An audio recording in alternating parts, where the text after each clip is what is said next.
శ్రీరామ రామ రామేతి రమే రామే మనోరమే సహస్రనామ తత్తుల్యం రామనామ వరాననే శ్రీరామ రామ రామేతి రమే రామే మనోరమే శ్రీరామ రామ రామేతి రమే రామే మనోరమే సహస్రనామ తత్తుల్యం రామనామ వరాననే శ్రీరామ రామ రామేతి రమే రామే మనోరమే ఓం నమో భగవతే వాసుదేవాయ నమః. ఉపనిషద్ దర్శనం వచన పఠనం. అథర్వ వేదాంతర్గత ఉపనిషత్తులలో 7వ ఉపనిషత్తులో 2వ భాగం అయిన నృసింహోత్తర తాపిన్యోపనిషత్. శ్లోకం: నృసింహోత్తర తాపిన్యాం తుర్యతుర్యాత్మకం మహః పరమాద్వైత సామ్రాజ్యం ప్రత్యక్షముపలభ్యతే. ప్రథమః ఖండః. ఒకనాడు ప్రజాపతి దగ్గరికి వెళ్ళి, దేవతలందరూ ప్రభు, అణువు కన్నా పరమాణువైన ఈ ఆత్మ గురించి, అలాగే ఓంకారాన్ని గురించి మాకు చెప్పు అని ప్రార్థించారు. ప్రజాపతి వారికి ఇలా చెప్పాడు: దేవతలారా, ఓం అనే ఒక్క అక్షరమే ఈ సకల ప్రపంచం. భూత వర్తమాన భవిష్యత్ కాలాలు ఆ ఓంకారమే, అదే సర్వస్వం. దేవతలారా, త్రికాలాతీతంగా ఉన్నదేదో అదే ఓంకారం. ఈ ప్రపంచమంతా బ్రహ్మమే, అలాగే ఆత్మ కూడా బ్రహ్మమే.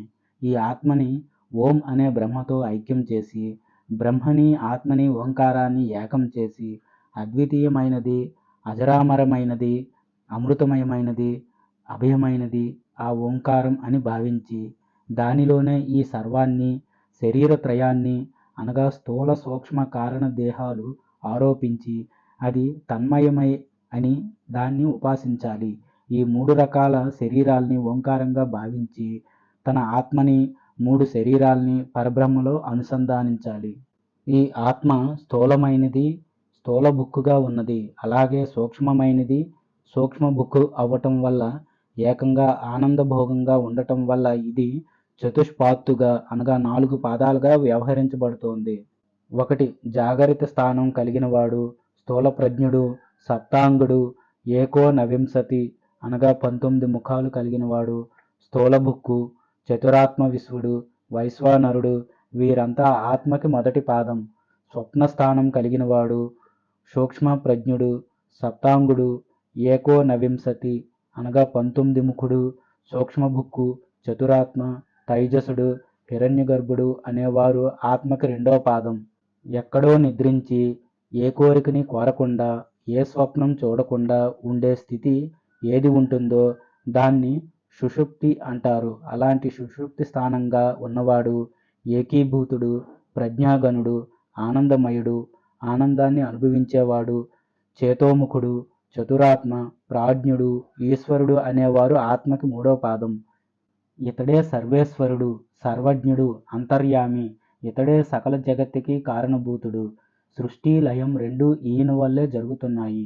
ఈ సుషుప్తి, స్వప్నం అనే ఈ 2 మాయ మాత్రమే. చిదేక రసుడైన వాడు ఆత్మ. ఇక 4వ వాడు అనగా చతురాత్మ తురీయంతో పూర్తవటం వల్ల, అనుజ్ఞత, అనుజ్ఞ అనే వికల్పం వల్ల 3 ఒక్కచోటే ఉంటాయి. సుషుప్తి, స్వప్నం అనేవి మాయా మాత్రమై చిదేక రసుడైన వాడి ఆత్మగా మారుతాయి. ఇదే ఆదేశం, అద్వైతం చతురార్ధపాదంగా చెప్పబడింది. ఇది స్థూల ప్రజ్ఞం, సూక్ష్మ ప్రజ్ఞం, ఉభయ ప్రజ్ఞం, ప్రజ్ఞం, అప్రజ్ఞం, ప్రజ్ఞాగణం కాదు. ఇది అదృష్టం అనగా కనపడనిది, అవ్యవహారం, అగ్రాహ్యం, అలక్షణం, అచింత్యం, అవ్యపదేశం, అలాగే ఏకాత్మ ప్రత్యయసారమైనది. ఇంకా జగత్తుకు ఉపశమనం కలిగించేదిగా, శాంతమైనదిగా, శివమైనదిగా కీర్తించబడింది. ఇలాంటి ఆత్మ ఈశ్వరగ్రాసుడైన తురీయుడు తెలుసుకోదగినవాడు. ద్వితీయః ఖండః. ఈ ఆత్మ తాను మేల్కొన్నప్పుడు స్వప్న సుషుప్తి అవస్థలు లేనివాడిగా, స్వప్నంలో జాగృత అవస్థలో సుషుప్తి లేనివాడిగా, సుషుప్తిలో ఉన్నప్పుడు జాగృత్ స్వప్నావస్థలు లేనివాడిగా, తుర్యావస్థలో జాగృత్ స్వప్న సుషుప్తి అవస్థలు 3 లేనివాడిగా నిత్యానందం పొందుతూ ఏకంగా ఉంటాడు. ఈ ఆత్మ నేత్రేంద్రియానికి అనగా కళ్ళకి ద్రష్టగా ఉంది. అదేవిధంగా శ్రోత్రేంద్రియానికి అనగా చెవులకి, వాగేంద్రియానికి అనగా నోరు, మనసుకి, బుద్ధికి, ప్రాణానికి, తమస్సుకి అనగా చీకటికి, ఈ సమస్తానికి ద్రష్టగా ఉంది. ఇలా ఉన్నందువల్లే ఆత్మ అనేది సమస్త సృష్టి కన్నా విలక్షణంగా చెప్పబడింది. ఇది కళ్ళకి, చెవులకి, మాటకి, మనసుకి, బుద్ధికి, ప్రాణానికి, తమస్సుకి, ఈ సర్వానికి సాక్షిగా కూడా ఉంది. కనుక ఇది ఎలాంటి మార్పులు లేనిదిగా, మహా చైతన్యవంతమైనదిగా చెప్పబడింది. సకల జగత్తు కన్నా ప్రియతమైనది, ఆనంద ఘనమైనది, అన్నిటికన్నా ముందు ఎంతో గొప్పగా ప్రకాశించేది, అజరం అనగా వార్ధక్యం లేనిది, అభయం, అమృతం అయిన పరబ్రహ్మని పొందే మాయతో 4 పాదాలతో ఉన్న ఓంకారాన్ని ఏకం చేయాలి. జాగరిత స్థానుడు, చతురాత్మ, విశ్వడు, వైశ్వానరుడు, 4 రూపాలు కలిగినవాడు, అకారమే చతురూపంగా ఉన్నవాడు. అలాంటి ఈ అకారం స్థూల సూక్ష్మ బీజాక్షులైన అకార రూపాలతో మొదటిసారి కలవటం వల్ల అది స్థూలం, సూక్ష్మం, బీజం సాక్షి అవటం వల్ల ఆ ఓంకారం అన్నిటికీ ఆది అవుతుంది.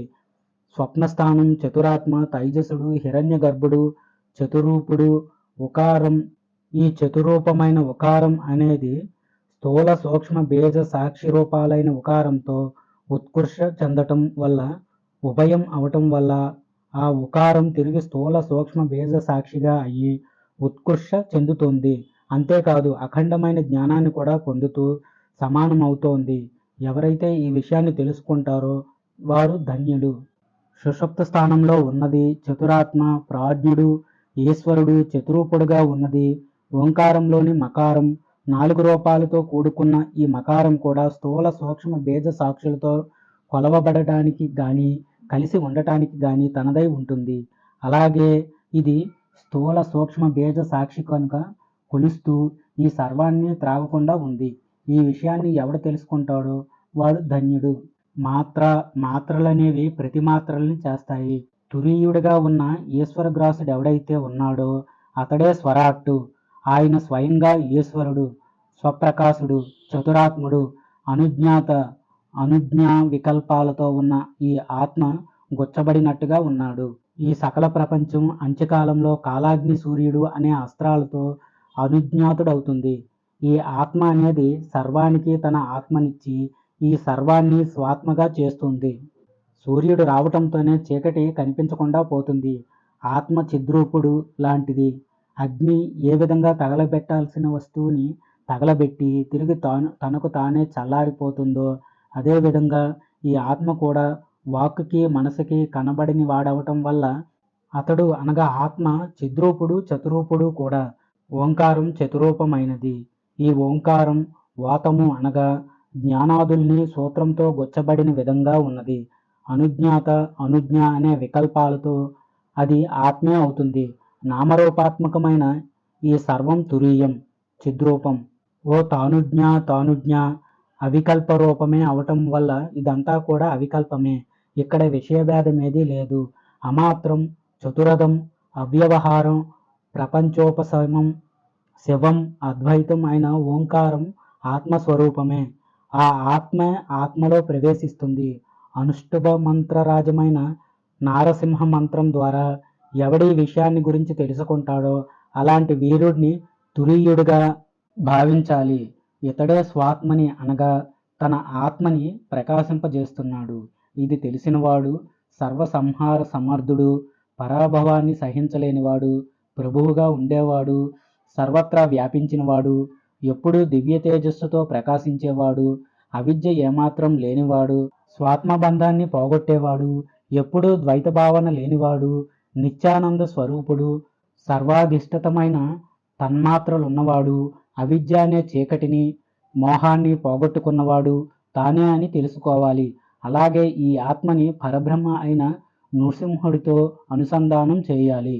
తృతీయ ఖండ ఆ ఓంకారానికి మొదటి మాత్ర మొదటి పాదం అవుతోంది. అలాగే రెండో మాత్ర రెండో పాదంగా, మూడో మాత్ర మూడో పాదంగా, నాలుగో మాత్ర ఓ తానుజ్ఞాత్రనుజ్ఞా వికల్పంగా అవుతోంది. దానితో తురీయమైన చతురాత్మను వెతికి 4వ పాదంతో మననం చేస్తూ దాన్ని గ్రహింపచేయాలి. ఇలా చేసిన ఓంకారానికి మొదటి మాత్ర పృథివీ. అకారం రుక్కులతో కూడిన ఋగ్వేదం, బ్రహ్మ, అష్టవసువులు, గాయత్రి ఛందస్సు, గార్హపత్యం ఇవన్నీ కలిసి ప్రణవానికి మొదటి పాదాలు అవుతాయి. ఓంకారంలోని 4వ పాదంలో చతురాత్మ అనేది స్థూల సూక్ష్మ బీజ సాక్షులతో ఉంటుంది. ఇక ఓంకారం రెండో మాత్ర అంతరిక్షం. ఇది ఉకారం. యజస్సుతో కూడిన యజుర్వేదం, విష్ణు రుద్రుడు, త్రిష్టప్ ఛందస్సు, దక్షిణాగ్ని ఇవన్నీ కలిసి దానికి రెండో పాదంగా ఉంటాయి. మూడవ మాత్ర ద్యులోకం.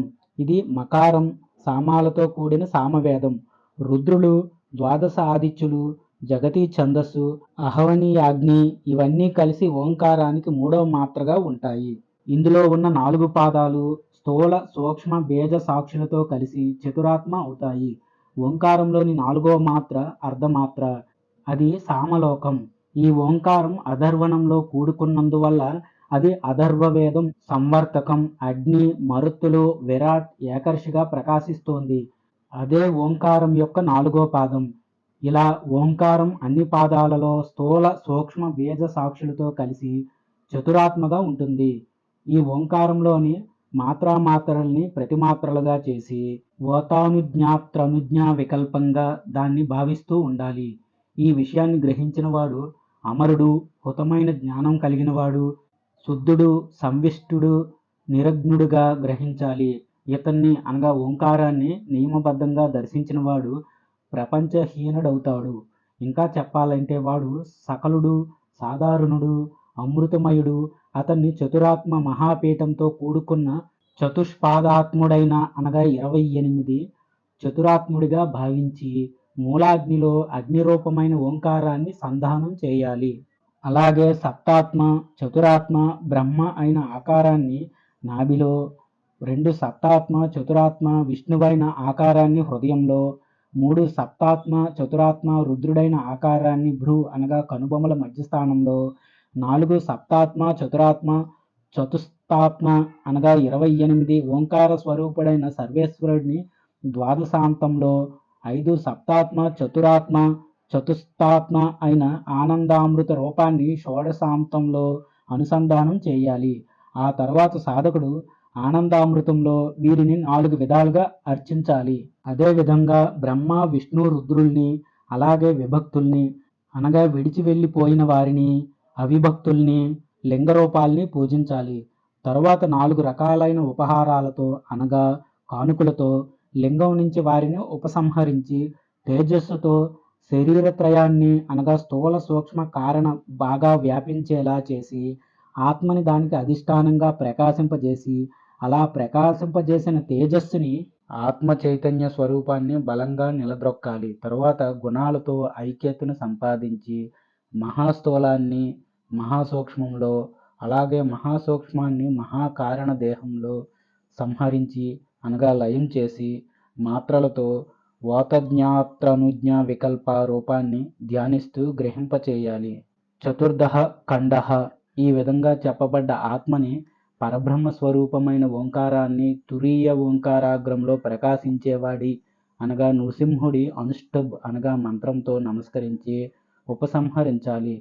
తరువాత అహు అనే ఈ ఆత్మనే పరబ్రహ్మ అయిన ఓంకారంతో తిరిగి అనుసంధానం చేయాలి. సాధకుడు తురీయ ఓంకారాగ్రంలో ప్రకాశించే ఏకాదశాత్ముడైన నారసింహుడికి నమస్కరించి ఓం అని ఉపసంహరించి ఆ తరువాత ఈ ఆత్మని తిరిగి పరబ్రహ్మ ఓంకారంతో అనుసంధానించాలి. తరువాత తురీయోంకార విద్యుడైన నృసింహుడిని ఓంకారంతో మననం చేసి అనుష్టబ్ అనగా మంత్రంతో నమస్కరించి సచ్చిదానంద పూర్ణమైన ఆత్మలలో నవాత్మకమైన సచ్చిదానంద పూర్ణాత్మని పరబ్రహ్మగా భావించి అహం అనే ఆత్మను తీసుకొని మనస్సుతో బ్రహ్మతో దాన్ని ఏకం చేయాలి. దీన్ని అనుష్టబ్ అనగా మంత్రంతో కూడా చేయవచ్చు. ఇతడే ను అనేవాడు, ఇతడే అంతటా ఉన్నవాడు, సర్వాత్మ, ఇతడే నృసింహుడు, పరమేశ్వరుడు, అంతటా నిలిచిన ఈ సర్వాత్ముడు సర్వాన్ని అనుభవిస్తుంటాడు. నృసింహుడు ఒక్కడే, ఇతడే తురీయుడు, వీరుడు, ఉగ్రుడు, మహత్తు, విష్ణువు, జ్వలించేవాడు, సర్వతోముఖుడు, నృసింహుడు, మహాభీషణుడు, భద్రుడు, మృత్యువు, ఇతడే నవామి అహం అని చెబుతూ యోగారూఢుడైన పరబ్రహ్మలోనే ఓంకారాన్ని అనుష్ఠుభాన్ని అనగా మంత్రాన్ని సంధానించాలి. ఈ విషయాన్ని గురించే చెప్పే శ్లోకాలు 2 ఉన్నాయి. సింహాన్ని స్తంభింపజేసి గుణార్థుల్ని శ్వసతుల్ని కలిపి వృషభం కొమ్ములతో వారిని చంపి ప్రకాశిస్తూ చెడ్డదిగా ఉన్న వస్య అనగా గొడ్డు ఆవుని పీడించిన ఈ వీరుడు చివరికి సింహంతో తినబడ్డాడు. కొమ్ములకి గుచ్చబడ్డ పాదాలని తాకి దాన్ని చంపి స్వయంగా తిన్నాడు. ఇలా ఎన్నో విధాలుగా నృసింహుడు స్వయంగా ప్రకాశించాడు. పంచమః ఖండః. ఇప్పుడు ఈ అకారమే పొందదగిన అర్థం కలదవుతుంది. ఇది ఆత్మలో, నృసింహదేవుడిలో, పరబ్రహ్మలో ఉన్నది. ఇది ఆప్తతమంగా ఉన్నది. ఇదే సాక్షిగా, ఈశ్వరుడుగా, సర్వగతుడిగా ఉంటూ ఈ కనిపించే సృష్టినంతా వ్యాపించి ఉంది. ఈ ఆత్మే మాయామాత్రుడు, ఉగ్రుడు, వ్యాప్తతముడు, మహావీరుడు. ఇతడే అనగా నృసింహుడే ఈ సృష్టిలో మహాన్గా, విష్ణువుగా, జ్వలనుడిగా, సర్వతోముఖుడిగా, నృసింహుడిగా, భీషణుడిగా, భద్రుడిగా, మృత్యువుగా, నమామి అహంగా, ఆత్మ నృసింహదేవుడిగా వ్యాపించి బ్రహ్మగా అవుతున్నాడు. ఈ విషయాన్ని ఎవడు సంపూర్ణంగా తెలుసుకుంటాడో వాడు ఆకాశగమనం కలవాడు, ఎలాంటి కోరికలు లేనివాడు, ఆప్తకాముడు అవుతాడు. అలాంటి వాడి ప్రాణాలు పైకి పోవు, ఇక్కడే స్వామిలో లీనమైపోతాయి. బ్రహ్మగా అయిపోయి చివరికి బ్రహ్మనే పొందుతాయి. ఇక ఈ ఓంకారం ఎంతో గొప్ప అర్థంతో ఆత్మ అయిన నృసింహుడిలో, బ్రహ్మలో వర్తిస్తుంది. కనుక ఈ నృసింహస్వామి సత్యస్వరూపుడే, కానీ వేరేవాడు కాదు. ఇతడు అమేయం, అనాత్మ, అప్రకాశం కాదు. ఈయన స్వయం ప్రకాశుడు, అసంగుడు. ఆత్మ అనేది మరో దాన్ని చూడలేదు, కనుక మరో విధంగా దానికి ప్రాప్తి లేదు. ఆత్మ ఎంతో ఉత్కృష్టమైంది. ఇతడు అనగా నృసింహుడు ఉగ్రుడు, ఉత్కృష్టుడు. అంతేకాదు, ఇతడే మహత్తు, విష్ణువు, జ్వలించేవాడు, సర్వతోముఖుడు, నృసింహుడు, భీషణుడు, భద్రుడు, మృత్యువు, నమామి అహం స్వరూపుడు. కనుక ఈ నృసింహుడిని ఆత్మగా తెలుసుకోవాలి. ఆ ఆత్మే నృసింహ పరబ్రహ్మ అవుతాడు. ఎవడైతే ఈ విధంగా నృసింహదేవుడి గురించి తెలుసుకుంటాడో వాడు అలాంటి కోరికలు లేనివాడు, ఆప్తకాముడు, ఆత్మకాముడు అవుతాడు. వాడి ప్రాణాలు పైకి పోవు, ఇక్కడే నృసింహస్వామిలో లీనమైపోతాయి. తాను బ్రహ్మగా మారి ఆ పరబ్రహ్మను పొందుతాడు. మహావిభూతి అనే అర్థం కలిగిన మకారం ఆత్మ బ్రహ్మయ్యై నృసింహస్వామిలోనే కొలువుంది. అయితే ఇతడు అనల్పుడు, భిన్న స్వరూపుడు, స్వయం ప్రకాశుడు, ఆప్తతముడు, ఉత్కృష్టతముడు అయిన నృసింహస్వామి ఆ పరబ్రహ్మే అవుతున్నాడు. సర్వజ్ఞం, మహామాయం, మహావిభూతి అనగా ఐశ్వర్యం. ఇదే ఉగ్రత్వం, ఇదే వీరం, ఇదే మహావిష్ణువు, ఇదే జ్వలత్, ఇదే సర్వతోముఖం, ఇదే నృసింహం, ఇదే భీషణం, ఇదే మహావిభూతి, ఇదే భద్రం, ఇదే మృత్యువు, ఇదే నమామి, ఇదే అహం. కనుక అకార ఉకారాలతో ఈ ఆత్మని ఆప్తతముణ్ణి, ఉత్కృష్టతముణ్ణి, చిన్మాత్రుణ్ణి, సర్వద్రష్టని, సర్వసాక్షిని, సర్వగ్రాసుణ్ణి, సర్వప్రేమ స్వరూపుణ్ణి, చిదానంద మాతృణ్ణి, ఏకరసుణ్ణి, అన్ని వైపులా ప్రకాశించేవాడిని బాగా వెతకాలి. తరువాత ఆప్తతముడు, ఉత్కృష్టమైనవాడు, మహామాయుడు, మహదైశ్వర్యం కలిగినవాడు, సచ్చిదానందుడు, ఏకరసుడు అయిన పరబ్రహ్మని మకార స్వరూపుడిగా తెలుసుకోవాలి. ఆత్మే నృసింహ పరబ్రహ్మ అవుతున్నాడు. ఎవడైతే ఈ విషయాన్ని గురించి తెలుసుకుంటున్నాడో వాడు ఎలాంటి కోరికలు లేనివాడు, ఆప్తకాముడు, ఆత్మకాముడు అవుతాడు. అలాంటి వాడు ప్రాణాలు పైకి పోవు, ఇక్కడే స్వామిలో లీనమైపోతాయి. వాడు బ్రహ్మను చేరి బ్రహ్మ అయిపోతాడు. ఈ విషయాన్ని ప్రజాపతి దేవతలకి చెప్పాడు. షష్ఠి ఖండః. ఎంతో గొప్పదైన ఈ ఆత్మను గురించి దేవతలు తెలుసుకోవాలనుకుంటున్నారు. అయితే వారిని పాపం అనే అసురుడు పట్టుకున్నాడు. ఆ పాపాసురుడిని ఎలాగైనా చంపుదామని వారు భావించారు. అయితే వారి ప్రయత్నాలేవి ఫలించలేదు. అప్పుడు వారంతా ఓంకారాగ్రంలో ప్రకాశించేవాడు, తురీయుడు అయిన ఆత్మని ఉగ్రం, అనుగ్రం, వీరం, అవీరం, మహత్తు, అమహత్తు, విష్ణువు, అవిష్ణువు, జ్వలత్తు, అజ్వలత్తు, సర్వతోముఖం, అసర్వతోముఖం, నృసింహం, అనృసింహం, భీషణం, అభీషణం, భద్రం, అభద్రం, మృత్యుం, అమృత్యం, నమామి, అనమామి, అహం, అనహం అయిన నృసింహస్వామిని అనుష్ఠుబ్ అనగా మంత్రం ద్వారానే తెలుసుకున్నవారు. అలా వారు తెలుసుకోవటం వల్ల పాపాసురుడనేవాడు వారికి సచ్చిదానంద ఘనజ్యోతి అయ్యాడు. కనుక అపక్వ కషాయమైన ఓంకారాగ్ర ప్రకాశమానమైన తురీయుడైన ఆత్మని నృసింహ అనుష్ఠుబ్ అనగా మంత్రం ద్వారానే తెలుసుకోవాలి. అలా తెలుసుకున్న వారికి పాపాసురుడనేవాడు సచ్చిదానంద ఘనజ్యోతి అవుతాడు. దేవతలందరూ జ్యోతిష్యుని చూసి తరిద్దామని భావించి ద్వితీయం వల్ల భయపడుతున్నారు. అందువల్ల వారంతా ఓంకారాగ్రంలో ప్రకాశించే తురీయమైన అనుష్టప్ ద్వారా వెతికి ఓంకారం జపిస్తూ దానిలోనే ఉన్నారు. అలా వారు ఉండటం వల్ల ఆ దివ్యజ్యోతి ఈ సర్వానికి ముందు గొప్పగా ప్రకాశించింది. అలాగే ప్రకాశించకుండా కూడా ఉంది. అద్వైతం, అచింత్వం, అలింగం, సర్వప్రకాశం, ఆనందఘనం, శూన్యం కూడా అయ్యింది. ఈ విషయాన్ని తెలుసుకున్నవాడు స్వయం ప్రకాశుడైన పరబ్రహ్మే అవుతున్నాడు.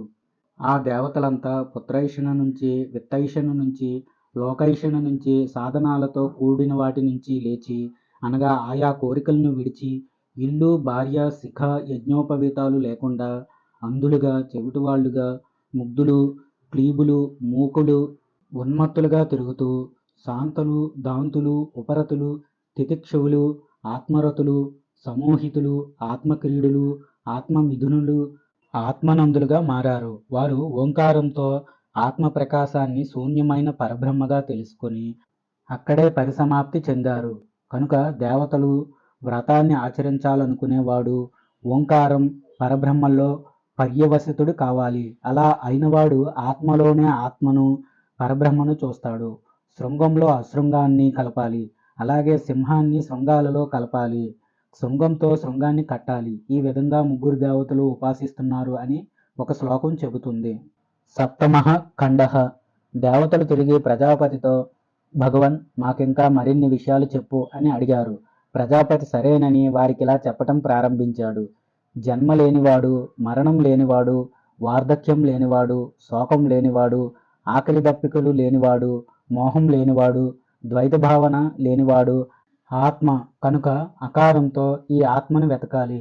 అది ఉత్కృష్టం, ఉత్పాదకం, దుష్ట్రవేష్టం, ఉద్ధాపయిత, ఉద్దృష్ట, ఉత్కర్త, ఉత్పాదవారకం, ఉద్గ్రాసం, ఉద్భ్రాంతం, ఉత్తీర్ణ వికృతం. కనుక ఉకారంతో ఆ ఆత్మని, పరబ్రహ్మని, నృసింహస్వామిని వెతికి అకారంతో ఈ ఆత్మని, ఉకారాన్ని, పూర్వార్ధాన్ని నృసింహంగా చేసి ఉత్తరార్ధంతో ఆ సింహాన్ని ఆకర్షించాలి.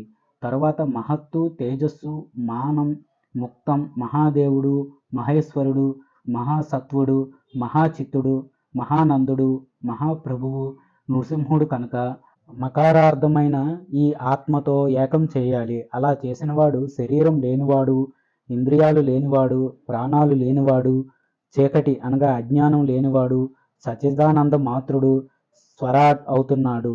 ఎవడు ఈ విషయాన్ని తెలుసుకుంటాడో వాడు ధన్యుడు. ఆత్మని నీవెవరు అని ప్రశ్నించగా ఈ సర్వం నేను అని అంది. కానీ అహం అనగా నేను అనేది సర్వనామం. ఈ సర్వనామానికి మొదట అక్షరమైన అకారం అతడయ్యింది. ఈ సకల జగత్తు ఆత్మస్వరూపమే. ఈ ఆత్మ సర్వాంతర్యామి. ఇదంతా నేను కాదు అనంటే ఈ జగత్తు మొత్తం ఆత్మ లేకుండా పోతుంది. కానీ సర్వాత్మకమైన అకారంతోనే సర్వాత్మకమైన ఆత్మని వెతకాలి. ఈ సకల ప్రపంచం మొత్తం సచ్చిదానంద రూపమైన పరబ్రహ్మ స్వరూపమే. దేవతలారా, ఈ ప్రపంచమంతా సచ్చిదానంద రూపం కాగా అది సత్ చిత్ అయి ప్రకాశిస్తోంది. ఇది సత్ ఏమిటి, ఇది కాదు అన్న అనుభూతి కలుగుతోందే. అయితే ఇదేమిటి, దీన్ని నువ్వు కాదన్నావు. మాట అనేది లేకుండానే అనుభవిస్తూ పలికాడు. ఆ సచ్చిదానందాన్ని కూడా నిర్వచనం లాగానే పలికాడు. ఈ సర్వం వేరే అని కూడా అన్నాడు. పరమానందం కలిగిన బ్రహ్మకే బ్రహ్మ అని పేరు. దానికి అనగా బ్రహ్మలో ఉన్న చివరి మకారం కూడా అతడే అవుతాడు.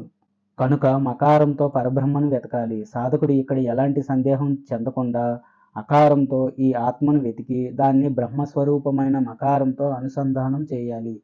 తరువాత ఓంకారంతో భాగమైన ఉకారంతో ఎలాంటి సందేహం లేకుండా శరీరం లేనివాడు, ఇంద్రియాలు లేనివాడు, ప్రాణం మాత్రమే కలిగినవాడు, సచ్చిదానంద స్వరూపుడు అయిన స్వరాట్ను గురించి తెలుసుకోవాలి. ఎవడైతే ఈ విషయాన్ని తెలుసుకుంటాడో వాడు ధన్యుడు.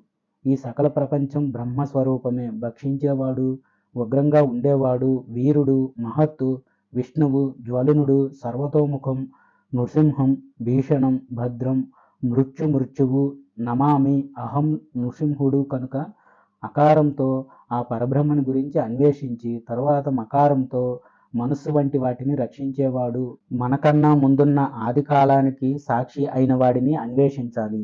ఎప్పుడైతే ఆయన ఈ సర్వాన్ని కోరుకుంటాడో అదే సమయంలో ఈ ప్రపంచమంతా ఇతడిలో అనగా నృసింహుడిలో ప్రవేశిస్తుంది. ఆయన ఎప్పుడు మేలుకుంటాడో అప్పుడు ఈ ప్రపంచమంతా తిరిగి ఆయనలో నుంచి పైకి లేస్తుంది. ఆ స్వామి తనలో చేరిన ఈ ప్రపంచాన్ని ఊహించి, తిరస్కరించి, పీడించి, జ్వలింపజేసి, భక్షించి తన ఆత్మనే దానికి అనగా ప్రపంచానికి ఇస్తాడు. ఆయన అత్యగ్రుడుగా, అతి మహత్తు కలిగిన వాడిగా, అతి విష్ణువుగా, అతి జ్వలనుడుగా, అతి సర్వతోముఖుడుగా, అతి నృసింహుడిగా, అతి భాషణంగా ఉండేవాడిగా, అతి భద్రుడిగా, అతి మృత్యువుగా, అతి నమామిగా, అత్యహంగా అయి తన మహిమలోనే తానుంటాడు. అందువలన సాధకుడు ఉకారాన్ని ఎలాంటి సంశయం లేకుండా మకారార్థమైన పరబ్రహ్మతో ఏకం చేయాలి. అలా చేసినవాడు అశరీరుడు, ఇంద్రియాలు లేనివాడు, ప్రాణాలు చీకటి లేనివాడు, సచ్చిదానంద మాత్రుడైన స్వరాట్ అవుతాడు.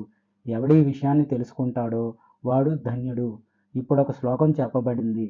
సాధకుడు శృంగాన్ని, శృంగార్థాన్ని ఆకర్షించి ఇక్కడే శృంగం అనగా కొమ్ముతో కలపాలి. ఈ శృంగాన్ని మరో శృంగంతో తిరిగి కలపాలి. అష్టమః ఖండః. ఇక తుర్యంతో ఓతప్రోతమైన అనగా గుచ్చబడిన విధంగా ఉన్న ఆత్మ ఏదైతే ఉందో అదే నృసింహుడు. ఈ స్వామిలోనే సర్వం కొలువై ఉంది. ఈయనే సర్వాత్మ సర్వస్వం. ఈయన కన్నా రెండోవాడు ఎవడూ లేడు. పరమాత్మ అయిన ఈ స్వామే ఎలాంటి వికల్పాలు లేనివాడు. ఇతడు అనగా నృసింహస్వామి చిద్ఘనుడు, సత్యరూపుడు, ఆనందఘనుడు, ఏకరసుడు, ఎలాంటి వ్యవహారం లేనివాడు, అద్వితీయుడు, గుచ్చబడిన విధంగా ఉండేవాడు. ఓంకారం కూడా ఇదే విధంగా ఉంటుంది. ఇక్కడ వాక్యే ఓంకారం. ఈ జగత్తు మొత్తం చిన్మయమైనది కనుక పరమేశ్వరుడే ఈ చిన్మయ రూపుడుగా ఉంటాడు. ఇది అమృతం, అభయమైనది కూడా. ఈ బ్రహ్మే అభయం, అభయమే బ్రహ్మ. ఈ ఆత్మ అనేది ఈ సర్వానికి ఏసస్వాత్మతో ఆజ్ఞనిస్తోంది. అసలు ఈ సర్వం స్వతహాగా ఆత్మను గురించి తెలిసింది కాదు. ఇది వాతం అసలే కాదు, అనుజ్ఞాతం కూడా కాదు. ఇది అసంగతమైనది, ఎలాంటి వికారాలు లేనిది, అన్యము లేనిది కనుక ఈ ఓంకారమే అనుజ్ఞాత అని చెప్పబడింది. స్వామి ఓం అని ఆజ్ఞనిస్తున్నవాడు ఇక్కడ వాక్య ఓంకారం. ఆ ఓంకార రూపంలోని వాక్యే ఈ సర్వాన్ని ఆజ్ఞాపిస్తోంది. ఈ ఓంకారం అనేది చిన్మయమైనది. ఆత్మ లేని ఈ సర్వం చిత్తేనని గ్రహించాలి. ఆత్మ అనేది ఆధీనం చేస్తుంది కనుక పరమేశ్వరుడు కూడా ఒక్కడే అవుతాడు. ఇది అనగా ఆత్మ అమృతం, అభయం కూడా. ఇక్కడ బ్రహ్మ అభయంగా, అభయమే బ్రహ్మగా చెప్పబడ్డాడు. ఎవడి ఈ విషయం గురించి తెలుసుకుంటాడో వాడు ధన్యుడు. ఇది పరమ రహస్యం. ఈ ఆత్మ అనేవాడు అనుజ్ఞైక రసుడు, ఘనమైన ప్రజ్ఞానం కలిగినవాడు కూడా. ఎందువల్ల నృసింహస్వామి ఈ సమస్త ప్రపంచం కన్నా ముందు ప్రకాశిస్తూ ఉన్నాడో అందువల్ల ఆయన చిద్ఘనుడు, ఆయన వ్రోత, అనుజ్ఞాత కూడా. ఈ జగత్తంతా ఆయన ఆత్మ. ఇదంతా సత్తే. ఈ ఓంకారం అనేది అనుజ్ఞైక రసం. అది ఓం అనే ఆజ్ఞనిస్తుంది. ఇక్కడ వాక్యే ఓంకారం. ఓంకార రూపమైన ఆ వాక్యే ఆజ్ఞనిస్తుంది. అలాంటి ఈ వాగ్రూప ఓంకారం చిన్మయమైనది, అంతేకాదు అనుజ్ఞాత చిత్స్వరూపమైనది కూడా. పరమేశ్వరుడు ఒక్కడే ఈ జగత్ స్వరూపుడుగా ఉన్నాడు. ఇది అమృతమైనది, అభయమైనది కూడా. ఇక్కడ బ్రహ్మ అభయంగా, అభయమే బ్రహ్మంగా అవుతాడు. ఈ రహస్యమైన విషయాన్ని ఎవడు తెలుసుకుంటాడో వాడు ధన్యుడు. ఇక్కడ ఆత్మ అవికల్పంగా, అద్వితీయంగా చెప్పబడినందువల్ల ఈ ఓంకారం కూడా అవికల్పం, అద్వితీయంగా ఉంటుంది. ఓంకారం చిన్మయ స్వరూపం. దానిలాగే ఈ జగత్తు కూడా చిన్మయ రూపమే. అందుకే పరమేశ్వరుడు ఒక్కడే ఆది పురుషుడవుతాడు. అవికల్పుడైనప్పటికీ ఆయనకి ఇక్కడ అక్కడ ఎలాంటి భేదం లేదు. ఇక్కడ గనుక భేదం ఉందని అనుకుంటే అలా అనుకున్నవాడు 100,000 విధాలుగా ముక్కలైపోయి మరణాన్ని పొందుతాడు. అద్వయం, స్వప్రకాశం, మహానంద స్వరూపంగా ఉన్న ఈ ఆత్మే అమృతం, అభయం కూడా. ఇక్కడ అభయమే బ్రహ్మ. ఆ బ్రహ్మే తిరిగి అభయంగా మారుతాడు. ఈ రహస్యమైన విషయాన్ని ఎవడు తెలుసుకుంటాడో వారు చాలా ధన్యులు. నవమః ఖండః. దేవతలందరూ తిరిగి ప్రజాపతిని ఇలా అడిగారు. భగవన్, మా అందరికీ దయచేసి ఓంకారం ఆత్మ ఏదైతే ఉందో దాని గురించి వివరించు అని అడిగారు. అందుకాయన సరేనని ఇలా చెప్పాడు. దేవతలారా, ఉపద్రష్ట, హనుమంత అయిన ఈ ఆత్మే నృసింహుడు. ఆయన చిద్రూపుడు, అవికారుడు, అన్ని చోట్ల కనిపించేవాడు, ద్వైత సిద్ధి లేనివాడు. ఇక్కడ ఆత్మ మాత్రమే ఉన్నది. రెండవ స్థానం అన్నది మాయ మాత్రమే. అందుకే ఆ మాయ రెండో వాడుగా ఉంటుంది. నృసింహ పరమాత్మే ఈ ప్రపంచం. ఈ జ్ఞానం కలగనంత వరకు ఈ ప్రపంచం మొత్తం అవిద్య అనగా అజ్ఞాన స్వరూపంగానే ఉంటుంది. ఈ కనిపించేదంతా ఆత్మే. దేవతలారా, ఆ పరమాత్మ నృసింహుడు ఒక్కడే స్వయం ప్రకాశుడు. జ్ఞాన విషయం కాడు. అంతా తెలిసినవాడు అనగా సాధకుడు ఇంకొక చోట ఇంకొకరిని గురించి తెలుసుకోడు. అనుభూతి ఆ విధంగా ఉంది. ఇక్కడ అక్కడున్న మాయా అనుభూతి ఆ విధంగా ఉంది. అక్కడున్న మాయ అనేది చీకటి రూపం అనే అనుభూతి మాత్రమే. దాన్నే జడం అంటారు. ఇది మహోత్మకం, అలాగే అనంతమైనది కూడా. ఈ నృసింహ రూపం ఈ ఆత్మకి వ్యంజకంగా అనగా ఉన్నది ఉన్నట్టు తెలియజేసేదిగా ఉంటుంది. నిత్య నివృత్తుడైన పండితుల చేత ఆత్మ ద్రష్టగా మారి సత్వాన్ని అసత్వాన్ని చూపిస్తుంది. సిద్ధత్వం అసిద్ధత్వం వల్ల స్వతంత్రం అస్వతంత్రం చేత ఈ మాయా వట అనగా మర్రి చెట్టు బీజంలో ఎన్నో వటవృక్షాల శక్తి ఉన్నట్టుగా, అనగా ఒక మర్రి చెట్టు విత్తనం సజాతీయమైన ఎన్నో మర్రి చెట్లని తిరిగి విత్తనాలతో సహా పుట్టించి అది పూర్ణమై ఉన్నట్టు ఈ మాయ కూడా తనకన్నా వేరు కాని అనగా సజాతీయమైన పూర్ణమైన క్షేత్రాలను చూపించి అందరికీ జీవ ఈశ అనే అభాస కల్పిస్తోంది. ఇక్కడ మాయ అనేది స్వయంగా అవిద్య అవుతోంది. దేవతలారా, ఈ మాయ ఎంతో చిత్రమైంది, ఎంతో దృఢమైంది కూడా. దానికి ఎన్నో మొలకలున్నాయి. స్వయంగా అది గుణాలతో భిన్నమైన అంకురాల అనగా మొలకలతో కలిసి గుణభిన్నగా మారింది. ఆత్మ అన్ని చోట్ల బ్రహ్మ విష్ణు శివరూపాలు కలిగింది. ఎంతో గొప్ప చైతన్యంతో అది ప్రకాశిస్తుంది. కనుకనే ఆత్మకి త్రైవిధ్యం అనేది కలిగింది. అది అన్నిటికీ కారణభూతమైనది. ఇతడు అభిమంత అనగా అభిమానం కలిగిన వాడు జీవుడు. ఈశ్వరుడు నియంత సర్వంలో అహం అనే అభిమానం కలిగినవాడు. హిరణ్య గర్భుడు స్త్రీ స్వరూపుడు. ఈశ్వరుడిలా వ్యక్త చైతన్యం కలిగినవాడు. ఈ సర్వంలో ఉన్నవాడు. ఇలాంటి ఈశ్వరుడు క్రియాత్మ, జ్ఞానాత్మ, అలాగే సర్వం సర్వమయం అయినవాడు. అన్ని రకాల అవస్థల్లో జీవులందరూ సర్వమయులే అయినప్పటికీ వారు అల్పులు. ఈ ఈశ్వరుడు అనేవాడే భూతాల్ని, ఇంద్రియాల్ని, విరాట్ని, దేవతల్ని, కోశాన్ని సృష్టించి వాటిలో ప్రవేశించి మూఢత్వం కలిగినవాడు కానప్పటికీ మూఢుడిలాగా మాయతో వ్యవహరిస్తున్నాడు. కనుక ఈ ఆత్మ అనేది అద్వితీయమైనదని గ్రహించాలి. పరమాత్మ నిత్యుడు, సన్మాత్రుడు, శుద్ధుడు, బుద్ధుడు, ముక్తుడు, నిత్యుడు, నిరంజనుడు, విభువు, అద్వయానందం కలిగినవాడు, పరుడు, ప్రత్యక్ ఏకరసం కలిగినవాడు. ఇలాంటి ప్రమాణాల ద్వారా తెలియబడేవాడు సత్తుతో కూడుకున్నందువల్ల ఈ సర్వం సత్తే. ఇక్కడ ముందుగా సిద్ధమై ఉన్నవాడు బ్రహ్మ. ఇక్కడ ఏదీ కూడా అనుభవించబడదు. విద్యానుభవాత్ముడు, స్వయం ప్రకాశం కలిగినవాడు, సర్వానికి సాక్షిగా ఉన్నవాడు, అవిక్రీయుడు, అద్వయుడు అయిన బ్రహ్మ విషయం గురించి చూడండి. ఇక్కడ కూడా అసత్తు కానిది సత్తుగా ఉంది. ఇది ఇంతకు ముందే ఎలాంటి కారణం లేకుండా స్వాత్మలోనే ఉంది. ఆనందంగా, చిద్ఘనంగా, సిద్ధంగా, అసిద్ధంగా ఉన్నది విష్ణువే. అతడే ఈశ్వరుడు, అతడే బ్రహ్మ. మిగిలిన సర్వం అతడే. పరమాత్మ సర్వగతుడు, సర్వస్వరూపుడు. కనుక ఆయన శుద్ధుడు, అబాధ్య స్వరూపుడు, బుద్ధి సుఖ స్వరూపుడుగా కూడా ఉన్నాడు. ఒకప్పుడు ఆత్మ అనేవాడు తన మహిమతో ఎలాంటి ఆపేక్ష లేకుండా ఒక్కడే ఉండి అన్నిటికీ సాక్షిభూతుడై స్వయం ప్రకాశుడై ఉన్నాడు. నిత్యమైనది ఏది అని ప్రశ్నిస్తే అదే ఆత్మ అని చెప్పాలి. ఈ విషయంలో ఎలాంటి సందేహం పడక్కర్లేదు. ఈ ఆత్మ జ్ఞానమే సర్వాన్ని సాధిస్తుంది. ద్రష్టలో ద్రష్ట అనగా చూస్తున్న వాడిలోకి చూస్తున్నవాడు ఇతడే. ఆయనే సాక్షిభూతుడు, అవిక్రియుడు, సిద్ధుడు, ఎలాంటి దోషాలు లేనివాడు.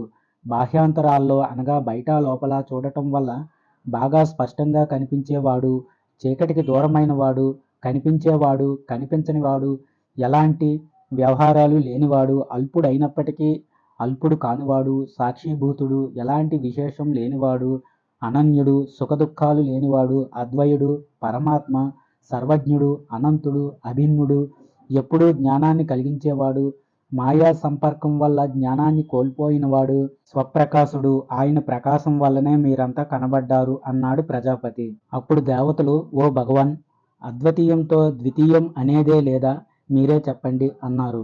ఎవరైనా చూపబడితే ఆత్మజ్ఞానులు కారు, సంగమైన ఈ ఆత్మే లేదు. మీరంతా స్వయం ప్రకాశులు కదా. సంవిన్మయం అవటం వల్ల ఈ జగత్తంతా సత్తే అని గ్రహించాలి. అయితే మీరు దాన్ని కాదంటున్నారు. మేమంతా అసంగులం అంటున్నారు. ఎలా చూస్తున్నారు అని అడిగితే మీరు మాకు తెలియదన్నారు. అప్పుడు మీరే స్వయం ప్రకాశకులున్నను ఆశ్చర్యపోకండి. మీరిద్దరూ ముందు బాగా ప్రకాశించేవారు. ఆ వ్యవహారాన్ని అద్వయం అంటారు.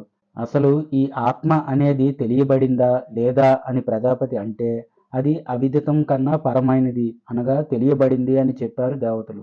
తిరిగి ప్రజాపతి వారితో ఇలా అన్నాడు, దేవతలారా, ఈ బ్రహ్మ అద్వయుడు. అందుకే బ్రహ్మం అనేది నిత్యం, శుద్ధం, ముక్తం, సత్యం, సూక్ష్మం, పరిపూర్ణం, అద్వయం, సచ్చిదానందం, చిన్మాత్రంగా ఉన్నది. ఆత్మ అనేది ఎవరి చేత వ్యవహార్యమైనది కాదు. ఈ ఆత్మనే మీరు పూర్వం ఓంకారంగా చూశారు.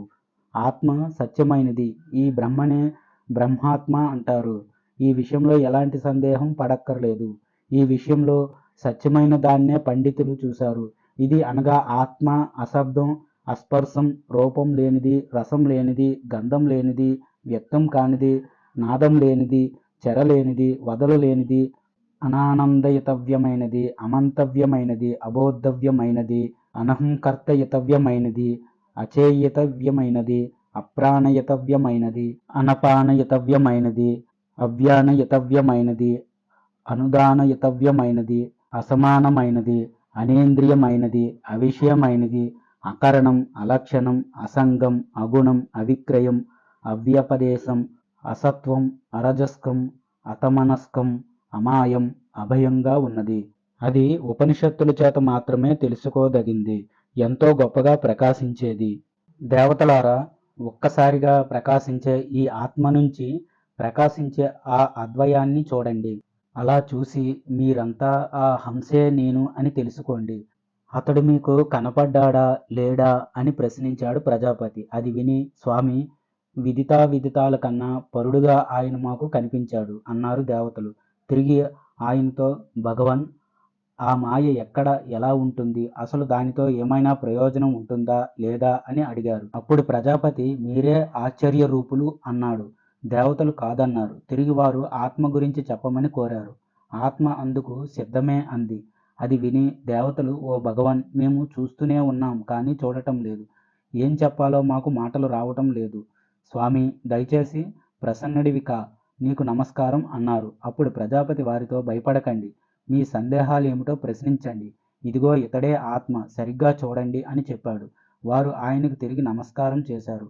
ఈ విధంగా ప్రజాపతి దేవతలందరినీ శాసించాడు. ఈ విషయం గురించి చెప్పే ఒక శ్లోకం ద్వారా ఓతం అనే దాన్ని గురించి ఓతం ద్వారానే తెలుసుకోవాలి. లోపలున్న అనుజ్ఞాతను తెలుసుకోవాలి. తరువాత అనుజ్ఞని, అద్వయాన్ని, ఉపద్రష్టని పొందాలి అనే విషయాలు ఇందులో చెప్పబడ్డాయి. అథర్వ వేదాంతర్గత ఉపనిషత్తులలో 7వ ఉపనిషత్తులో 2వ భాగమైన నృసింహ తాపిన్య ఉపనిషత్తు సమాప్తం. స్వస్తి. జయ శ్రీరామ.